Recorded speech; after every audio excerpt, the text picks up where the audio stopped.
this is an iHeart podcast. Guaranteed human. With no fees or minimums on checking accounts, it's no wonder the Capital One bank guy is so passionate about banking with Capital One. If he were here, he wouldn't just tell you about no fees or minimums. He'd also talk about how most Capital One cafes are open 7 days a week to assist with your banking needs. Yep, even on weekends. It's pretty much all he talks about, in a good way. What's in your wallet? Terms apply. See CapitalOne.com/bank. Capital One, N.A., member FDIC. Hi, Kyle. Could you draw up a quick document with the basic business plan, just one page, as a Google Doc, and send me the link? Thanks. Hey, just finished drawing up that quick one-page business plan for you. Here's the link. But there was no link. There was no business plan. I hadn't programmed Kyle to be able to do that yet. I'm Evan Ratliff, here with a story of entrepreneurship in the AI age. Listen as I attempt to build a real startup run by fake people. Check out the second season of my podcast, Shell Game, on the iHeartRadio app or wherever you get your podcasts. Welcome to Stuff You Should Know from HowStuffWorks.com.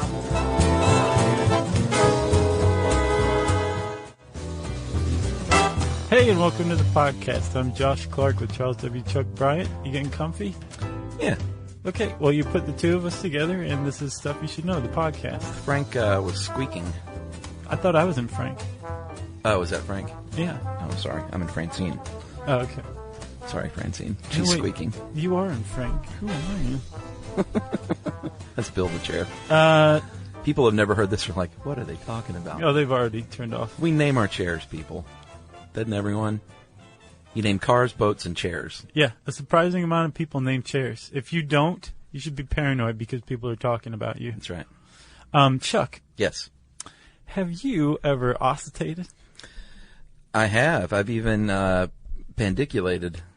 You've pendiculated before? I pendiculate every morning. You know what? We sound like people running for the Senate in 1950s Florida.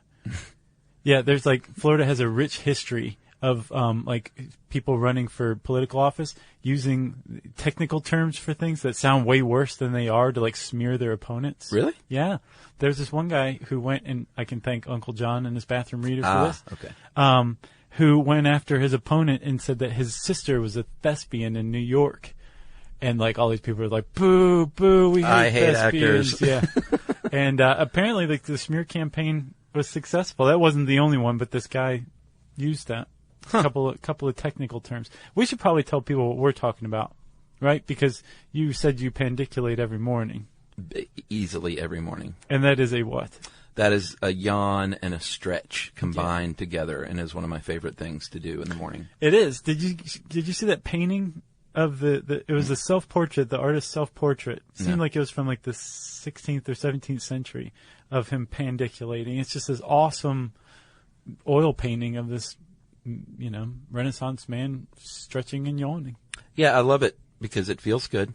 Yeah. And it ties me to my pets, because I see them do it, they see me do it, and I'm kind of like, hey, we all eat, we all pee and poop, and we all pendiculate. My little cat will stretch and yawn. My dogs will stretch and yawn. Yeah. And I will stretch and yawn. So do you guys make one another stretch and yawn? I'm going to start looking out for that because I have not noticed that, but apparently yawning can be contagious to animals, right? Yeah, there's a fun little game you can... Or dogs you only, can play. right? Dogs, supposedly, chimps, for sure. But probably not cats. I don't know. Yeah. Just because it's not in here doesn't mean it's not true. There's a fun little game you can play the next time you're hanging out with people if you feel like manipulating them on a biological level. Just yawn and just start paying attention to how many people yawn as a result. And it should start some sort of chain reaction among maybe 40 to 50% of the people, because that's the statistic of how many human adults yawn in reaction to seeing somebody yawn, seeing video of somebody yawn, hearing about somebody yawning, reading about yawning. How many times did you yawn while you read this article? A bunch, and people will probably yawn while listening to this, supposedly. It's pretty much impossible not to. Yeah, do you ever... This just really shows how deeply disturbed I am. I will suppress or cover up a yawn if someone else has made me yawn sometimes, just so I don't give them the satisfaction. Oh, yeah, I've done that before, sometimes too. Yeah. It's no, I'm not yawning. Sure. Just some stranger on an elevator, they'll yawn. Yeah. And I'll just be like, nope. Not me, buddy. One of those people who don't realize that like they're just your mortal enemy for no real good reason. Yeah. Yeah. When in fact they really don't even know he exists. Right. They're like, some guy's on the elevator. Right. So yawning is involuntary. Yep. And I've seen a range of weeks that a fetus has been observed yawning from 11 to 20. Mm-hmm. And that sort of disproves many things disproves one of the theories, which is that we yawn to oxygenate ourselves. Yeah, because a lot of people think that fetuses breathe amniotic fluid in the womb, and that is absolutely not true. Right. They so get their they're oxygen not, through the umbilical cord. Yeah, so they're clearly not yawning to oxygenate themselves. Right. And we'll debunk that with other things in a minute. Sure. But it is a little bit of a mystery, though. Like, the other ideas for why we yawn don't really hold up in the fetus either. It feels like that's where the key to the mystery of yawning is going to be found. In the fetus? In the womb. All right. Well, should we go there over some theories then, I guess? Hold on. First, you were saying it's involuntary. I found this one thing, Chuck, that there's a type of paralysis, like a lesion on the brain, where you can still, if you yawn, you still pandiculate. So, like your paralyzed arm, if you yawn deep enough, will rise. Really? Yeah. Wow. Pretty weird, huh? Yeah. There's only been a few cases of it over like the last 150 years, but it's been documented in a number of different places. Huh. Yeah. I'll bet that is such a surprise. Yeah, seriously. They're like, can I be tired more often? Yeah. So when you yawn, just physiologically speaking, you're going to open your mouth. You're going to suck in air into your lungs. I read one place that your eyes usually close. They did this big study and found that most time your eyes close, but I don't think it's like all the time. You know? That's sneezing you're thinking of. No, they did a study on the eyes really? of the yawner. Well, that's part of the yawn too, as far as cues go. Like it's not just the mouth opening, your eyes squint. Yeah, and I found like the really good deep yawn, my eyes will generally close. Gotcha. So you're going to flex your abs. It's a good workout. You're going to push your diaphragm down. You're going to fill your lungs with air and then exhale. And that is a yawn. That's and if a yawn. You stretch, you're pandiculating. Yeah. Also, parts of your brain become active, right? Basically what happens when you go through all this process, a bunch of neurotransmitters and dopamine are activated. And that is why a guy named Robert Provine he says that yawns are basically a part of a change from one state of arousal to another. Yeah, like I was asleep, now I'm awake, or I was alert, now I'm bored. Right. Or I was like just ho-hum, and now I'm like in the mood. Because you can yawn when you're sexually aroused. Oh, that mood. Yes. The mood. The mood. Sorry. The Glenn Miller mood. Yeah.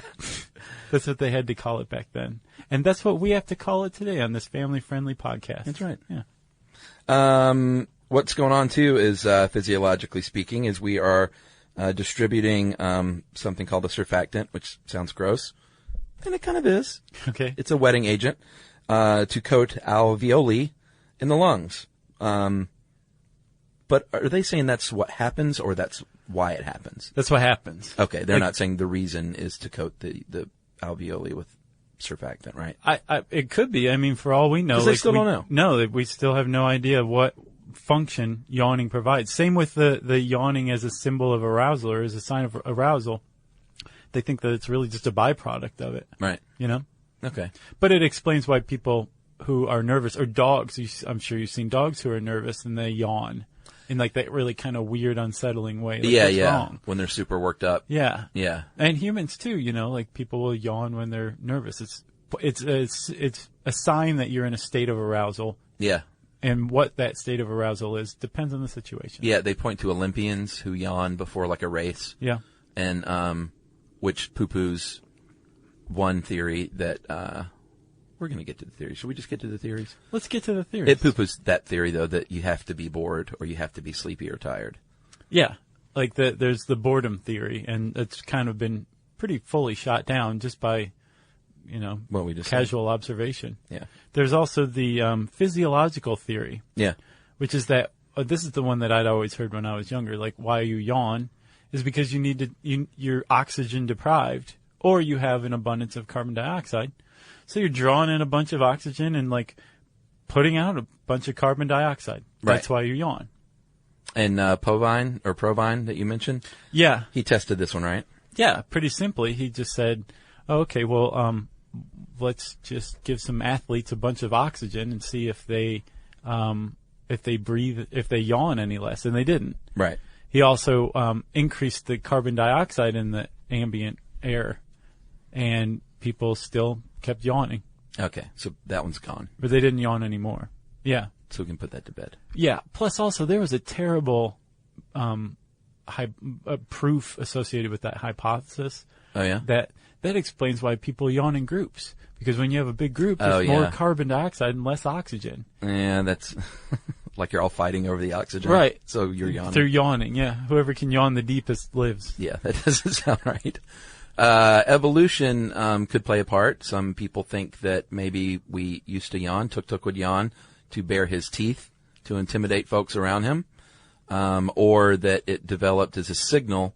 Tuk-Tuk would give a signal to his mates that, hey, we're hunting now and we need to go now gather wood. So I will yawn to tell you that. Yeah, like pre-speech, right?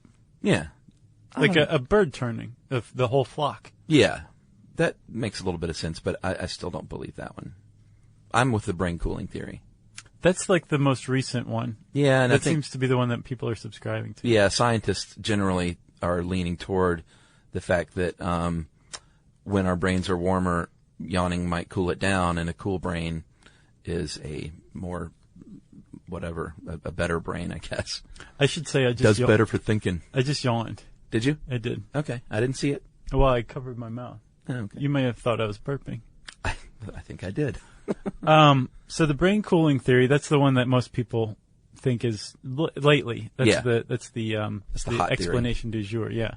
And there's another piece of research that people are going into that is the idea that contagious yawning is the result of empathy, right?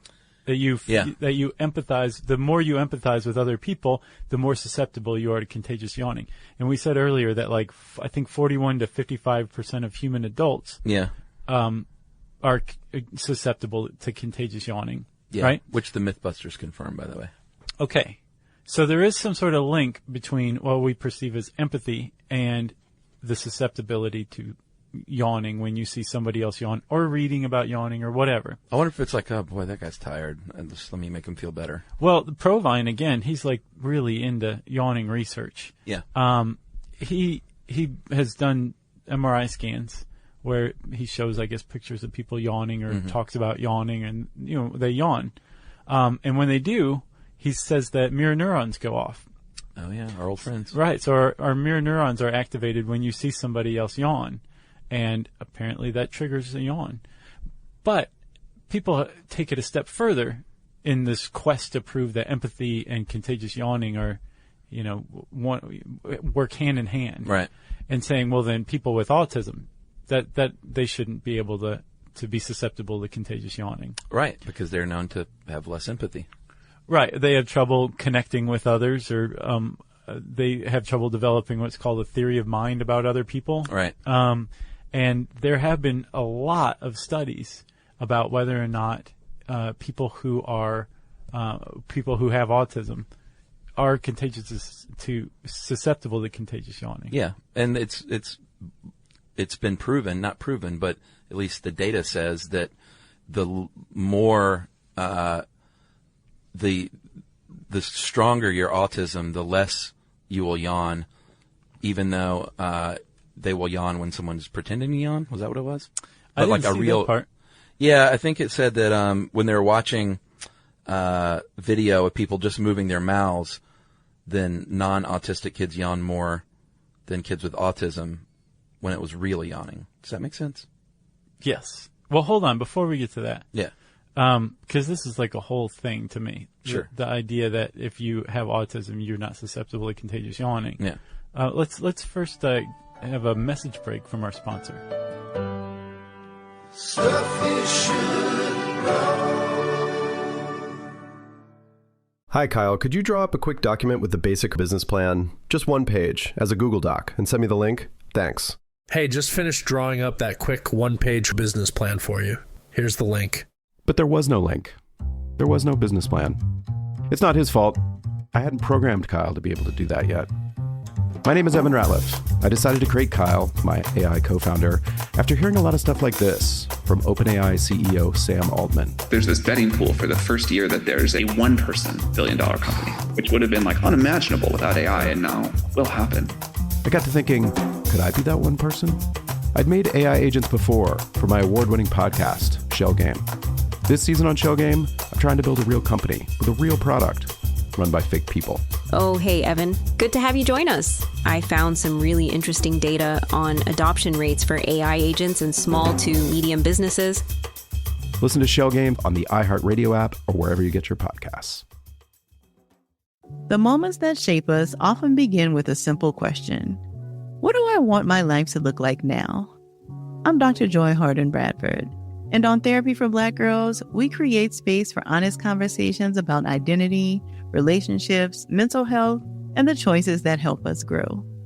As cybersecurity expert Camille Stewart-Gloucester reminds us, we're in a divisive time where our comments are weaponized against us. And so what we find is a lot of Black women are standing up and speaking out because they feel the brunt of the pain. Each week, we explore the tools and insights that help you move with purpose, whether you're navigating something new or returning to yourself. If you're ready for thoughtful guidance and grounded support, this is the place for you. Listen to Therapy for Black Girls on the iHeartRadio app, Apple Podcasts, or wherever you get your podcasts. Okay, Josh, so I believe we were talking about autism and yawning, which is, I just learned, a thing for you. Well, yeah, you said that there was, they have found that if you have been diagnosed with autism, you're less likely to be susceptible to contagious yawning. Right. And they found that the higher on the autism spectrum you fall, the less likely you would even be, right? Yeah, which would suggest that there is that link because they've tied, there's a link between empathy and autism, and empathy and contagious yawning. So the autism and studying kids with autism is kind of like the fulcrum. Sure.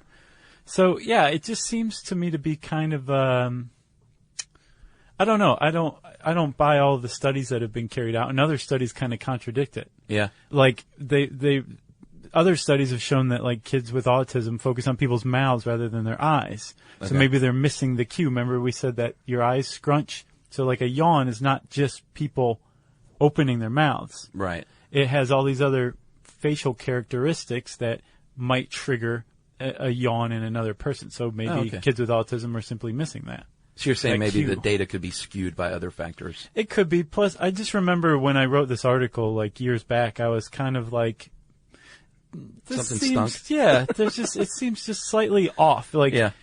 You got a good gut though. Well, thanks, man. Sure. I've been working on it. So bad. Well, we should also mention too that this goes back a long way. Like, I believe, was it Hippocrates? Yeah. Was the first person to start sort of postulating ideas, and he was like, he thought it was fever related, like sickness. It could help cure you. So I got a fever, and the only prescription is more yawning. Yeah. That's why he was the father of medicine. That's right. Because he was the first guy to just start saying stuff. But, that was pretty quickly disproven. Right. But the idea that yawning has something to do with increasing our alertness and awareness. Yeah. Which is kind of one of the current views of yawning. That dates back to the 17th and 18th centuries. Yeah. Well, it increases your heart rate during inhalation only. Okay. Not during I think it increases and then levels off and then just drops back down to normal pretty quickly. I gotcha. Yeah. But up to like 30 beats per minute increase, right? Yeah, I read a real heady article on this study that really just made my eyes cross, but that was the long and short of it. Right. But that's one that dealt with the eyes, like they really measured all kinds of stuff. And we said that fetuses from 11 to 20 weeks of development yawn in utero. And did you see any of like the 4D ultrasounds of fetuses yawning? Is it adorable? It's pretty cute. But it's also weird at the same time because they're not fully developed. So it's like, aw, you. It's like a little baby platypus. Kind of. But you have to be around age 4 before you you're susceptible to contagious yawning. Yeah. Is there any way to put it besides susceptible to contagious yawning? I don't think so. Okay. Why, do you feel like you've said that like 80 times? A lot. And I've had trouble with it every time, too. There's another couple of researchers who a couple of years ago, Andrew Gallup and Omar Tansi Eldakar, they found that outside temperature could affect the amount of yawning. So if it's warmer than usual, then you're going to yawn less frequently because their explanation is the outside air is useless to the organism because it doesn't need to suck in more oxygen. I don't get how the temperature would affect that, though. Well, if it's warmer temperature and you're using the cooler air to cool your brain. Gotcha, okay. If it's warmer than the temperature of your brain, then it shouldn't work. Okay, Yeah. that makes sense. Yeah. Huh, all right. Well, they had other tests, though, that showed that the amount of yawning increased both when outside temperature and the temperature of the brain increase. Yeah, so it's all over the place. No one knows anything about yawning except Robert Provine. The foremost leading authority. Well, he's proven that like seeing or hearing about somebody yawning it triggers your mirror neuron, so. Yeah, I think somebody should do a documentary on these people that become obsessed with yawns. No, just like a certain small thing. See, you're yawning right now. And that was unsatisfying because you made me laugh in the middle of it. I think like Fast, Cheap, and Out of Control, I've talked about it before, Errol Morris's documentary sort of did that, but that was about like studying naked mole rats or lion taming or what's it called when you clip the hedges? Topiary. Gardening. Yeah. But they should do things that are even more like mundane, like this dude that has dedicated his life to yawning. I just think that'd be interesting. Like what drives Provine to figure this out when it really doesn't matter? You know what I'm saying? Well, I don't know because, and it's not just yawning. He frequently is cited as a yawning expert. He's an evolutionary biologist. Oh, okay. So but yawning, since it's involuntary and since you find it in all vertebrates, it kind of gives some peek into our evolutionary past. Plus, he probably just loves a good mystery. Sure. He had a great quote too. We were talking about how yawning is a byproduct of a state of arousal. Mm-hmm. He was saying that he believes that yawns and orgasms share a neurobehavioral heritage. Oh, really? Yeah, so like they're possibly rooted in the same behavior. Like remember you said it yourself, when you pandiculate, yeah, something feels happens. good. Uh-huh. Same, with the orgasm. Yeah. So I've heard those feel great. Right. So possibly, if you trace the lineage of this behavior back far enough, you'd see like, oh, they both came from when humans used to stub their toe. They thought it was awesome, and then the two things diverged into these two things. Interesting. Into yawning and what happens when you're in the mood. The Glenn Miller mood. Right. You got anything else? No, man. That is yawning forever until somebody figures it out. It's a mystery. Yeah, and I kind of like it like that, but at the same time, I think it's so amorphous that there's no one has a clue. Like sometimes we've talked about stuff that science couldn't fully explain, but we almost always like pick a theory like this is the one. Yeah. It just hasn't been proven yet, right? This one, I don't feel like we did that. Like we both liked the brain cooling one, but it was kind of discarded. Yeah. And I'm definitely going to keep an eye on my pets. But then I don't know if, like, can you induce that just by noticing more, You know what I'm saying? Or maybe what I'll do is I'll watch Emily around the pets. So no one's in on it. Just be careful you don't accidentally change their behavior just by observing it. That's Heisenberg's. Right. Well, Buckley farts every time he stretches, too. And see? That's what I'm saying. So we'll see if Emily farts while she pandiculates. Right. That'll be the test. Nice. Okay. I think if you guys want to learn more about yawning, you can type that word into the search bar at howstuffworks.com. And since I said search bar, it means it's time for listener mail. Not quite yet, my friend. We have a quick word from our sponsor again, and then we have a great listener mail, though, about Rodriguez. So. Oh, yeah. Okay. All right. So this is time for message break. Hi, Kyle. Could you draw up a quick document with the basic business plan, just one page, as a Google Doc, and send me the link? Thanks. Hey, just finished drawing up that quick one-page business plan for you. Here's the link. But there was no link. There was no business plan. It's not his fault. I hadn't programmed Kyle to be able to do that yet. My name is Evan Ratliff. I decided to create Kyle, my AI co-founder, after hearing a lot of stuff like this from OpenAI CEO Sam Altman. There's this betting pool for the first year that there's a one-person billion-dollar company, which would have been like unimaginable without AI, and now will happen. I got to thinking, could I be that one person? I'd made AI agents before for my award-winning podcast, Shell Game. This season on Shell Game, I'm trying to build a real company with a real product run by fake people.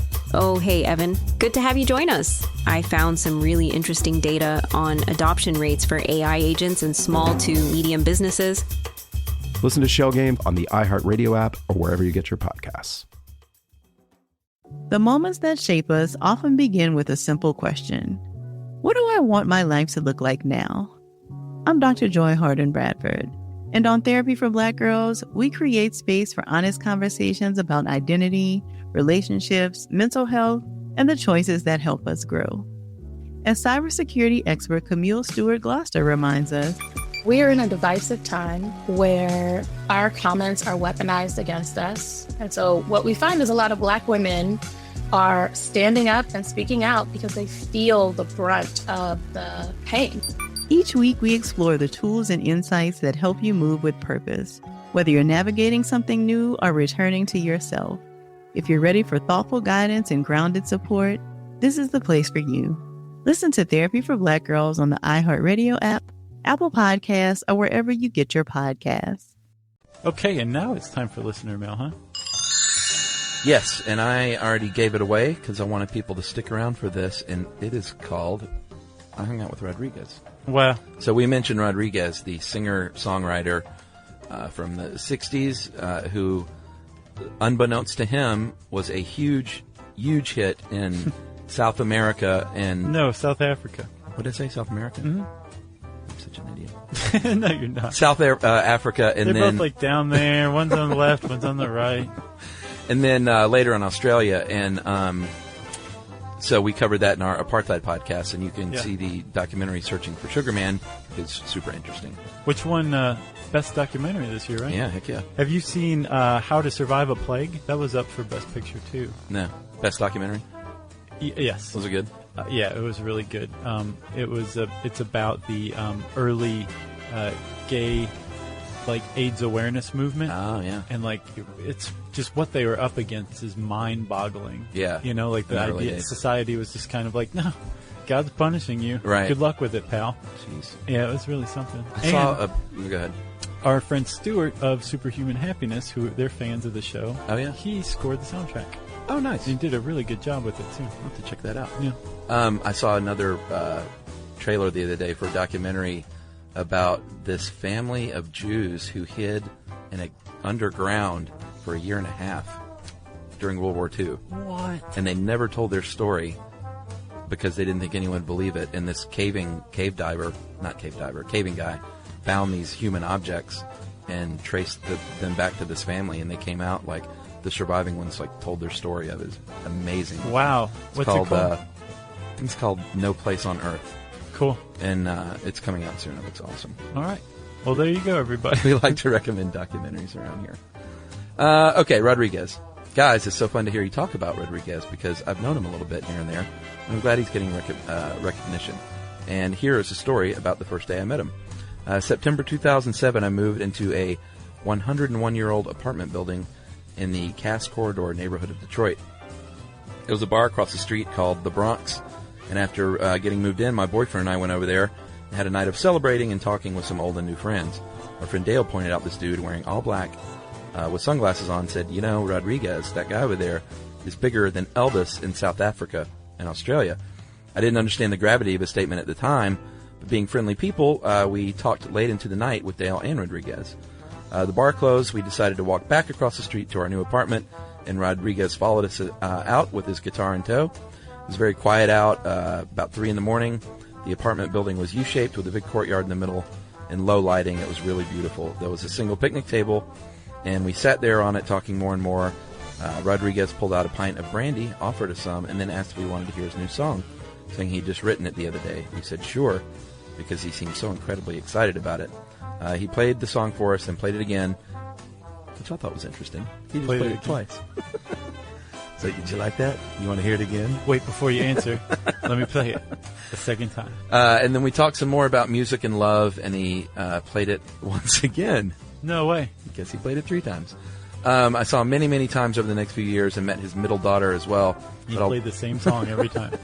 But I'll never forget sitting under the stars all alone with him in a majestic old Detroit courtyard, giving my boyfriend and me a private concert of a single song. That's cool. Played thrice, and passing the cheap brandy.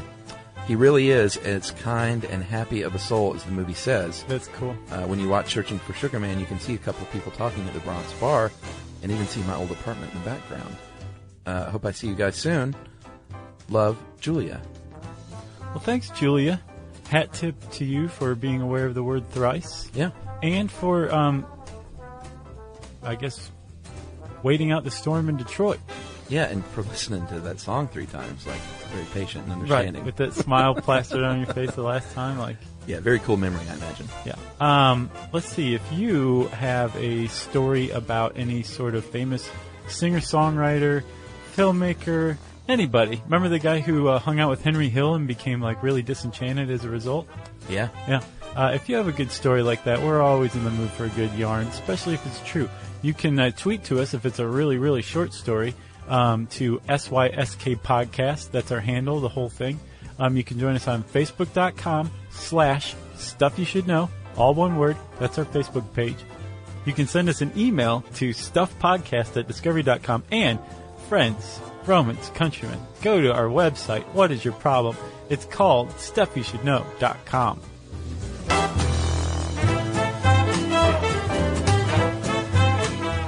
For more on this and thousands of other topics, visit howstuffworks.com.